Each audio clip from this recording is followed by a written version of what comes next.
Can you describe the parts of a day? क्या आप जानते हैं कि एक दिन में कितने पार्ट्स होते हैं? You need to describe the parts of a day. Heading है parts of a day. Number one, DAWN, इसको हम बोलते हैं डाउन। डाउन का एक डाउन होता है, वो नहीं है, डाउन का मतलब नीचे है, ये है DAWN, वो है DOWN। तो कुल मिला के ये होता है डाउन। इसका मतलब the first appearance of light in the sky before the sunrise. जिस समय कहते हैं भोर होता है, इंग्लिश में वो हिंदी में बोलते हैं ना, उदय होता है, भोर, सुबह का जो सवेरा होता है, दिस इज कॉल्ड डाउन। ये तो इसकी मीनिंग होगी। अब आता है एग्जाम्पल सेंटेंस देखिए, I wake up at dawn every day. और डाउन से पहले एक आती है प्रेपोजिशन एट, यहाँ पे इनका यूज करके क्वेश्चन आता है, ध्यान रखना। तो I wake up at dawn every day, मैं रोज जो है सुबह के समय जब उजाला होता है उसमें उठ जाता हूँ। कुल मिला के करेक्ट सेंटेंस है आपके पास, I wake up at dawn every day, right. Number two देखिए, उसके बाद आता है मॉर्निंग। मॉर्निंग को क्या बोलते हैं? The period from sunrise to noon, अर्थात सनराइज जिसमें सूर्योदय होता है तब से लेकर दोपहर तक का जो समय होता है उसे बोलते हैं मॉर्निंग। अब मॉर्निंग को सेंटेंस में कैसे बोलते हैं गाइज? एग्जाम्पल देखिए, I go for a walk in the morning, इससे पहले आता है इन, यहाँ पे किया क्या मैंने, एट डाउन, और यहाँ पे in the morning. I go for a walk, I go to the gym in the morning, right, correct answer हो गया। उसके बाद आता है हमारे पास नून। नून को बोलते हैं दोपहर, टाइम क्या होता है? 12 o'clock in the middle of the day, दिन के बीच का जो 12 बजे का टाइम होता है, करेक्ट, उसे बोलते हैं नून। और नून से पहले कौन सी प्रेपोजिशन आती है? देखिए, he told me that he would meet me at noon, उसने मुझे बताया था कि मैं आपको दोपहर के समय मिलूंगा। तो इनडायरेक्ट स्पीच में सेंटेंस है, he told me that he would meet me at noon, इससे पहले आएगा एट, राइट। तो कुल मिला के डाउन का मतलब क्या होता है?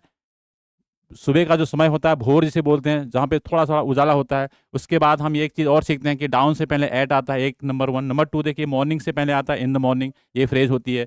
तीसरा है नून, नून से पहले भी आपका प्रपोजिशन का यूज होता है, एट आता है, राइट। एक चीज़ ये क्लियर होगी। अब आते हैं नेक्स्ट, आफ्टरनून का मतलब क्या होता है? The part of a day between 1 PM and 5 PM, 1 से 5 के बीच का जो टाइम होता है उसको बोलते हैं आफ्टरनून। अब इससे पहले कौन सी प्रपोजिशन आती है? देखिए number example, he studied in the afternoon, कब पढ़ता हो?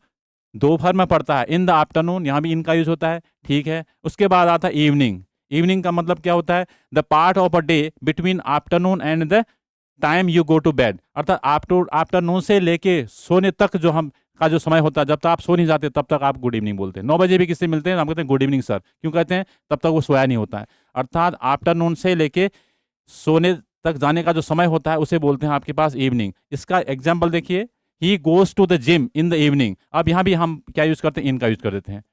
कुल मिला के आपका एक चीज तो यहाँ पे क्लियर है कि मॉर्निंग का मतलब क्या होता है, आफ्टरनून का मतलब क्या होता है, इवनिंग का मतलब क्या होता है। उसके साथ साथ प्रेपोजिशन का यूज होता है, इन द मॉर्निंग होता है, इन द आफ्टरनून होता है, इन द इवनिंग होता है। लेकिन भोर से पहले, डाउन से पहले एट लगाते हैं, एट डाउन। और दोपहर से पहले, नून से पहले भी क्या आता है? At noon. At dawn in the morning, in the afternoon, और at noon in the afternoon, right. ये तो आपको क्लियर हो गया। अब आता है नाइट।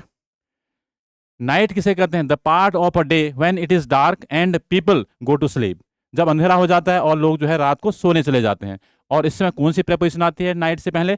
वहां भी आपको चेक कर लेते हैं एक बारी, हम देख लेते हैं एग्जाम्पल सेंटेंस से। Most of the people in daily work at night, अधिकांश लोग दिल्ली में क्या करते हैं? रात में काम करते हैं, अर्थात during the night. At night का मतलब ड्यूरिंग द नाइट। तो most of the people in daily work at night, तो एट आता है यहाँ पे, ये देखिए। अब आपके पास एक चीज और क्लियर करा देते हैं, parts of day, at dawn, in the morning, at noon, in the afternoon, in the evening, at night।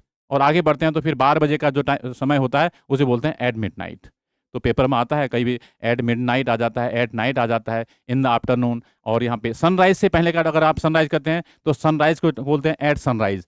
Do you wake up at sunrise? ये देखिए, सनराइज से पहले भी एट आता है, at sunrise, at dawn, at sunrise, in the morning, in the afternoon, in the evening, at night and at midnight. तो ये concept था, how to describe the parts of a day, अर्थात एक दिन के जो पार्ट्स होते हैं उनको कैसे डिस्क्राइब करते हैं, कैसे सेंटेंस बनाते हैं। और preposition is very important part of these things, इनका जो है यूज करते हैं। क्वेश्चन आते हैं प्रेपोजिशन के, तो एट का यूज कहाँ पे करते हैं, इन का यूज कहाँ पे करते हैं, राइट, ऑन का कहाँ पे आता है, टू का यूज कहाँ पे करते हैं। These are very important things, all of the students who are preparing for any sort of competitive and entrance exams. All right.